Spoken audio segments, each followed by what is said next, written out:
안녕하십니까 여러분, 반갑습니다. 오늘은 17차 시 속도와 가속도에 대해서 한번 공부를 해보겠습니다.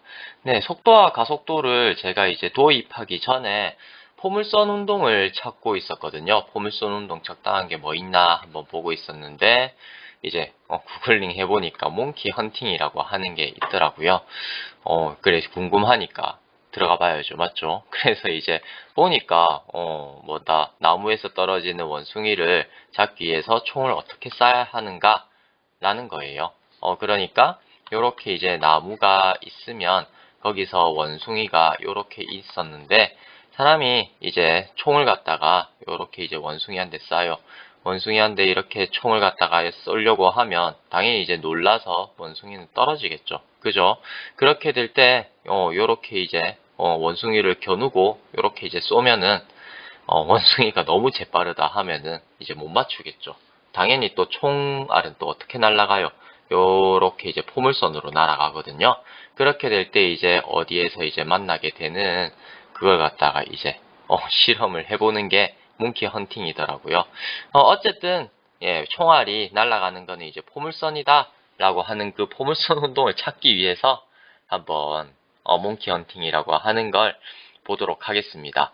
자바 실험실이라고 하는 사이트가 이렇게 있습니다. 구글링해서 오면 되는데 이게 이동준 선생님이 이제 자바 실험실이라고 하는 걸 만들었나 봐요. 그래서 이제 여기 전자와 자기, 힘과 운동, 일과 에너지 이런 것들 아니면 수화학에 관련된 것도 이제 자바로 이렇게 만들어 놓은 것 같더라고요. 네, 그래서 이제 요거 이제 인터넷 이 자바 가지고 이제 실험을 하는 건데 어쨌든 여기서 일과 원리 여기 있었나? 힘과 운동 여기 있었네요. 여기에 이제 몽키 헌팅이라고 하는 요 시뮬레이션이 있었습니다. 네, 요거를 갖다가 한번 살펴보면 요 어떤 사람이 공을 던질 거예요. 던지는 각도도 이렇게 이제 조절을 할 수가 있더라고요. 던지는 각도 이렇게 이제 놓으면 요게 이제 어떤 사람이 빨간 공을 던지면 우리가 중력이나 공기 저항이 없으면 요 이제 검은 점선 따라서 이제 가게 될 거라고 하는 걸 우리는 예측을 할 수가 있습니다. 그런데 실제로 공을 던져보면 어때요? 공을 던져보면 요렇게 이제 포물선으로 날아간다라고 하는 걸 알 수 있죠. 경험적으로 알고 있죠. 근데 이제 요게 이제 어떻다. 각각 요렇게 이제 날아가는 거. 공이 요렇게 이제 날아갈 때 만약에 이게 등속으로 만약에 이제 날아간다라고 하면 요 이제 등속 날아가는 요 지점마다 공 지점마다 해당되는 뭐가 있다? 중력이 있다라고 하는 거죠. 그래서 그 중력이 따라서 요렇게 이제 내려오는 각각의 지점마다 내려오는 그 중력이 작용을 하니까 이게 어떻게 된다? 요렇게 이제 지점에서 각각 만난다라고 하는 거죠. 그죠?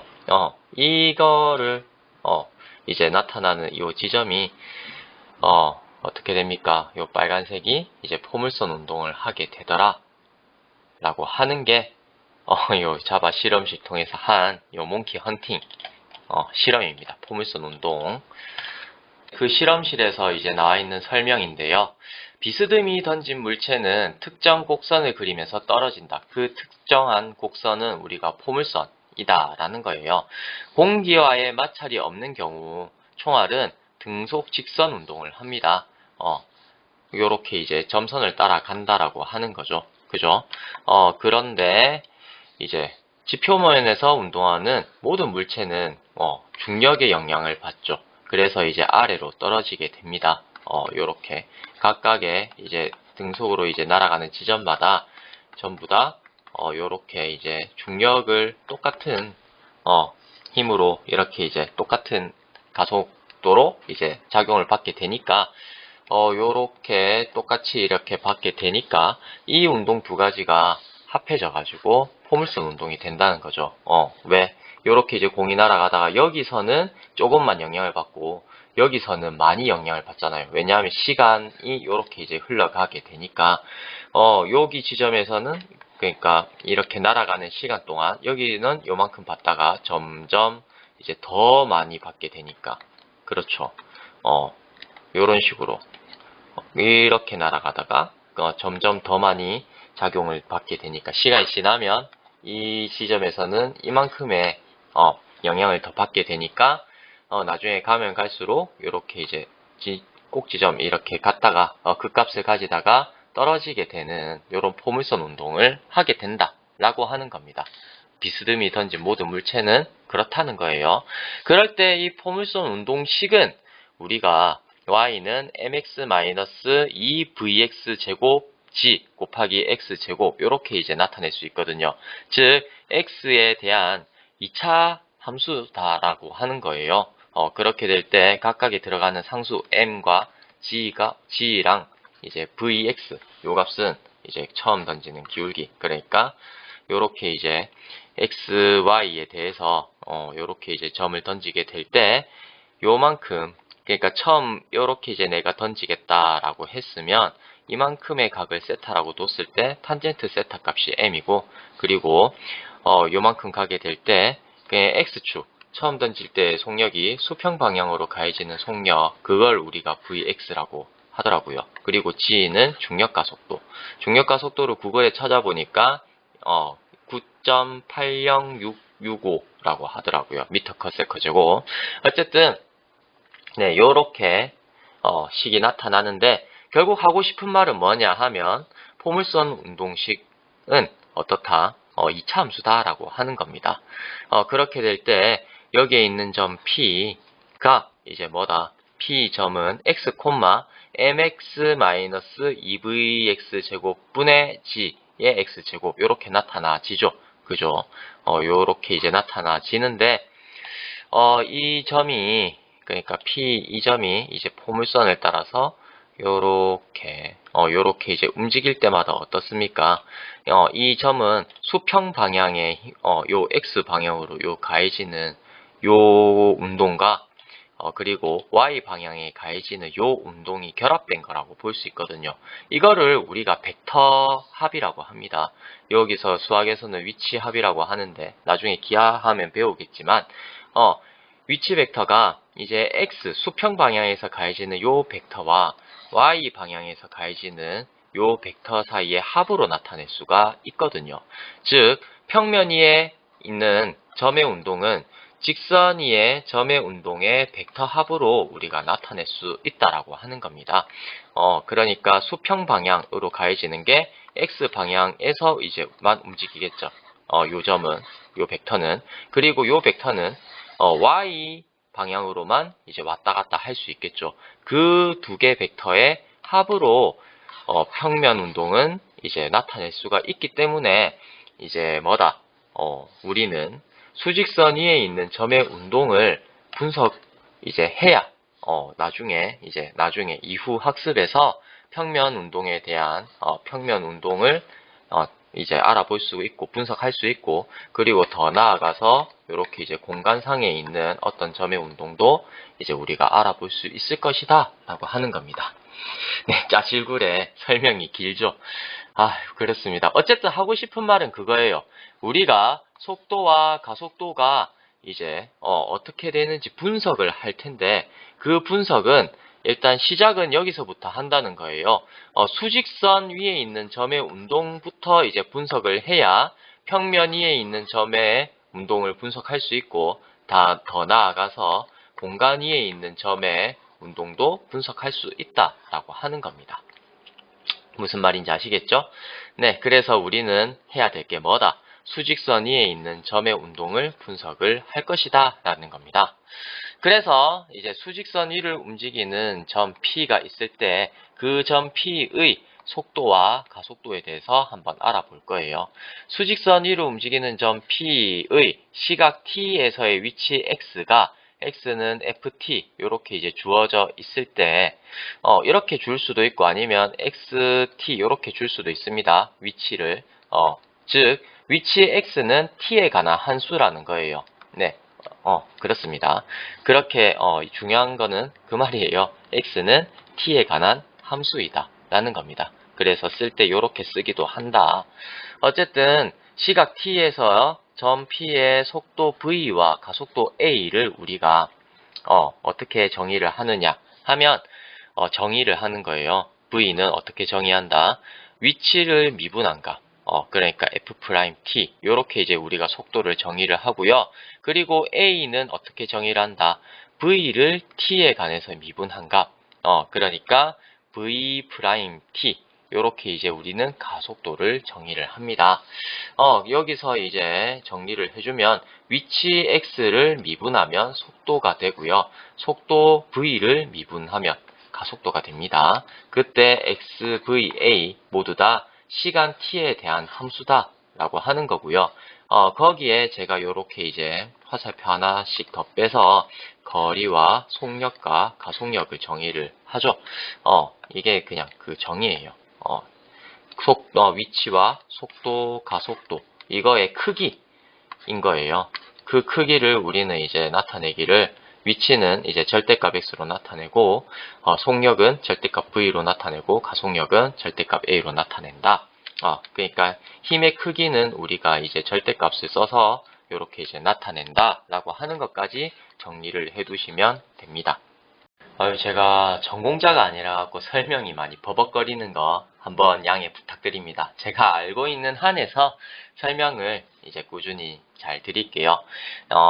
일단 이렇게 이제 우리는 수직선 위로 움직이는 점 P의 속도와 가속도를 위치의 미분으로 V를 정의하고요.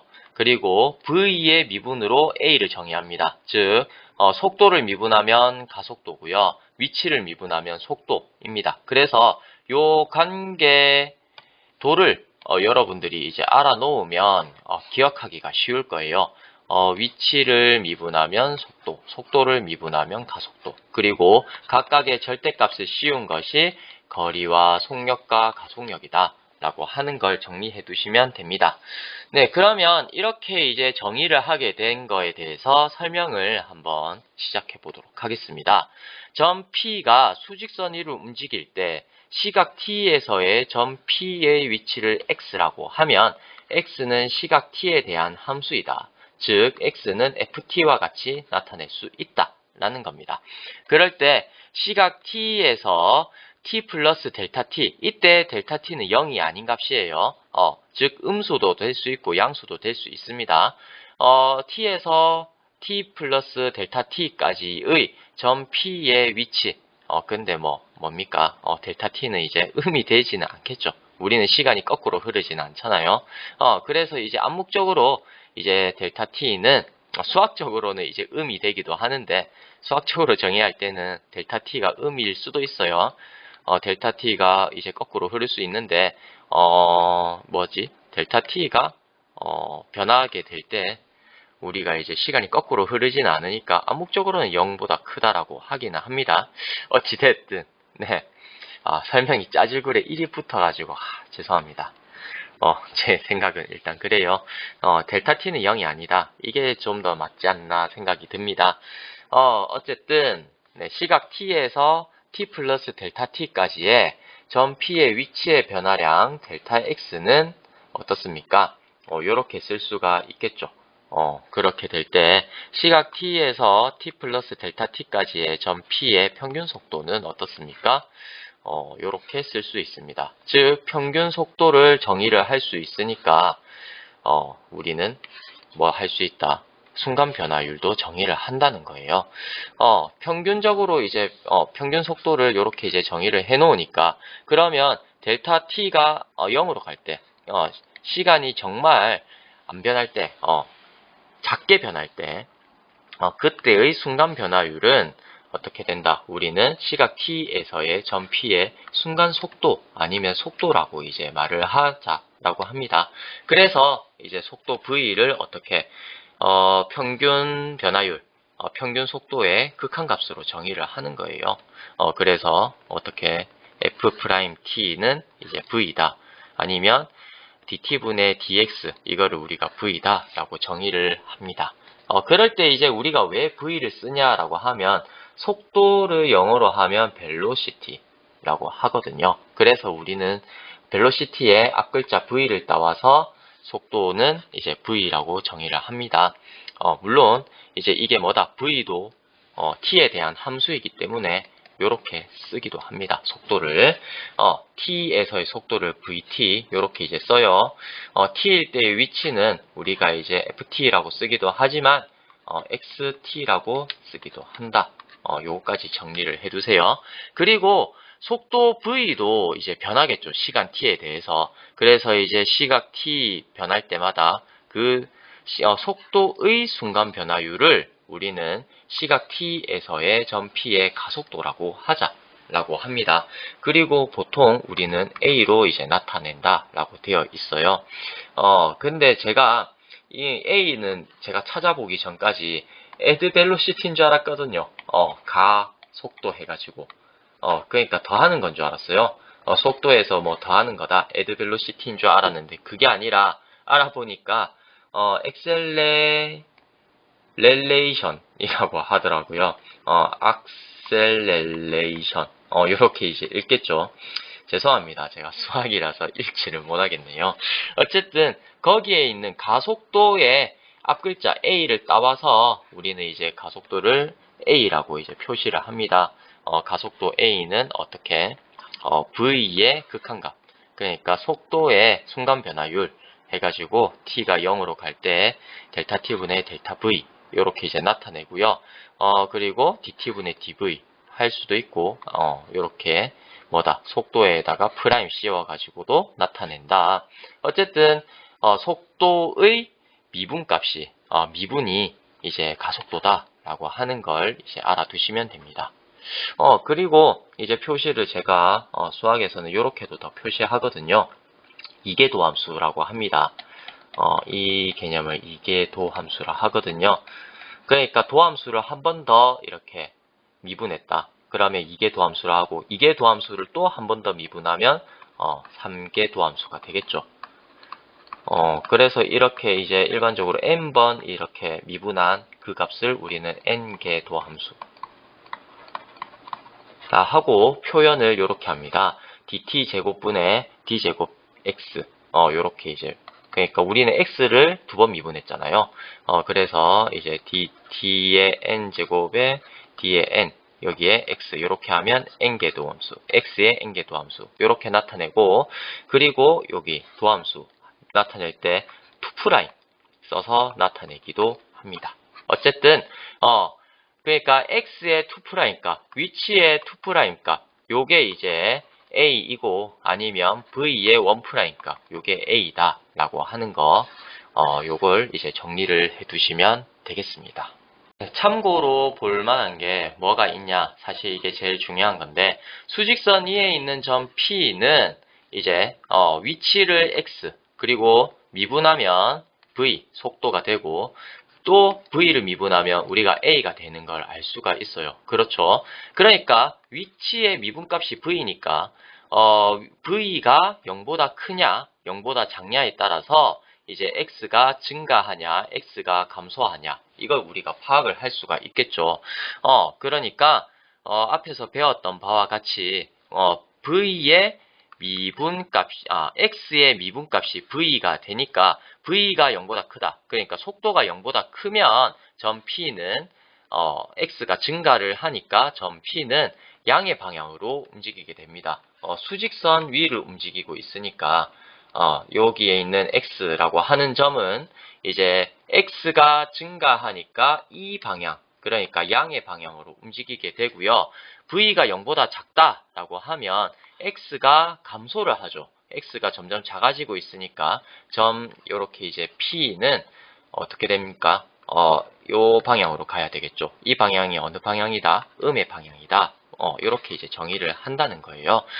그러면 선생님, 우리가 V가 플러스도 될 수 있고 마이너스도 될 수 있는데 0이 될 수도 있잖아요. 그죠?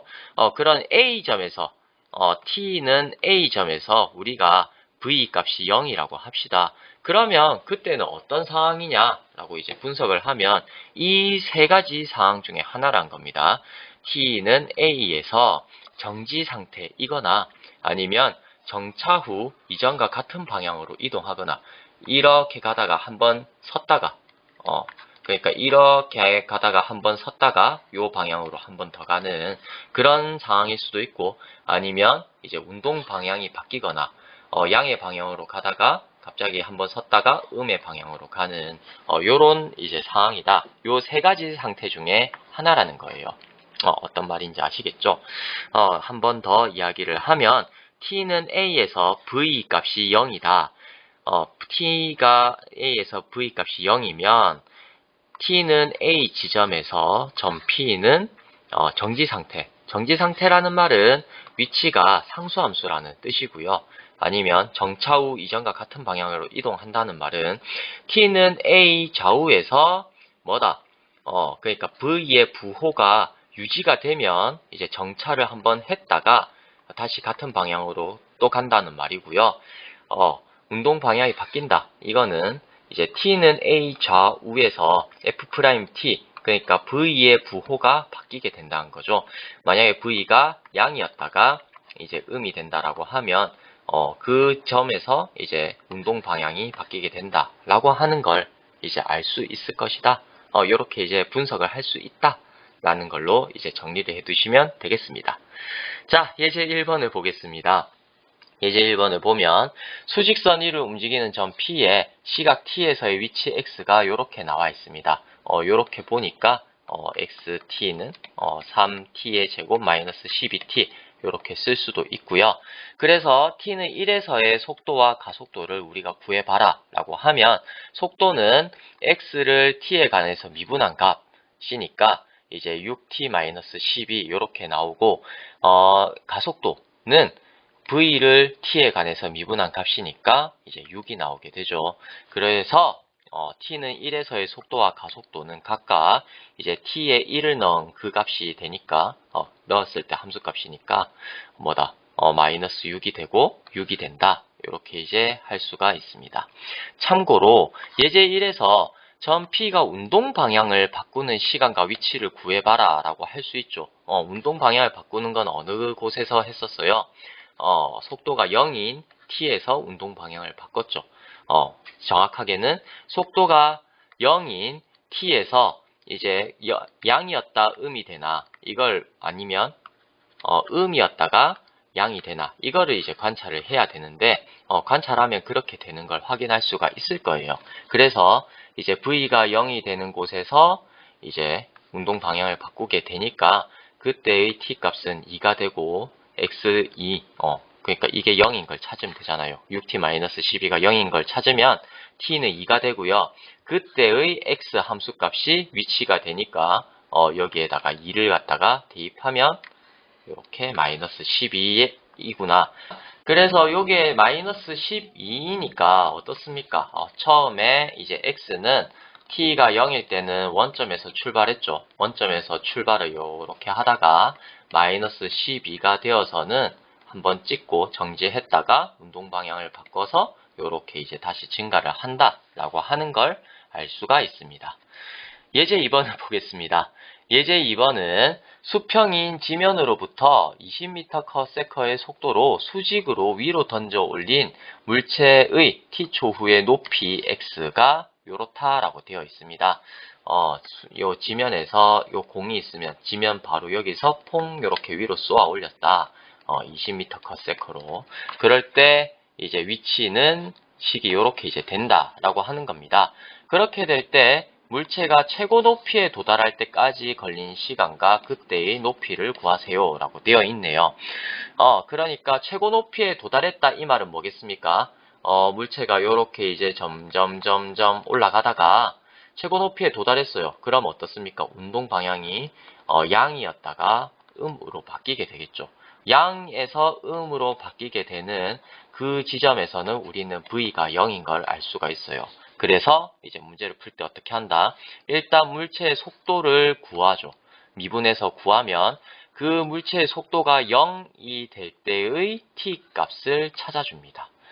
그래서 따라서 물체가 최고 높이에 도달할 때까지의 걸린 시간은 t가 2니까 2초이고 그때의 높이는 위치 x에다가 2를 대입한 그 함수값 x2 값이 되겠다. 맞죠? 그러니까 2를 대입하면 20 곱하기 2 마이너스 5 곱하기 4니까 20m다 라고 이제 결론을 낼 수가 있겠다는 겁니다.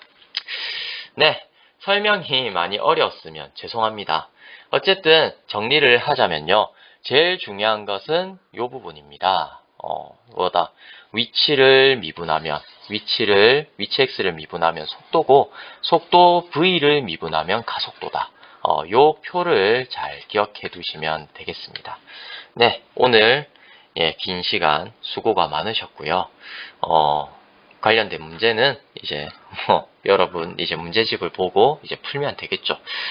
위치를 미분하면 속도고, 속도를 미분하면 가속도고, 운동 방향을 바꾼다는 말은 그 지점에서 v는 0이다 라고 하는 것까지 정리를 해 두시면 참 감사하겠습니다. 네, 고생 많으셨습니다. 감사합니다.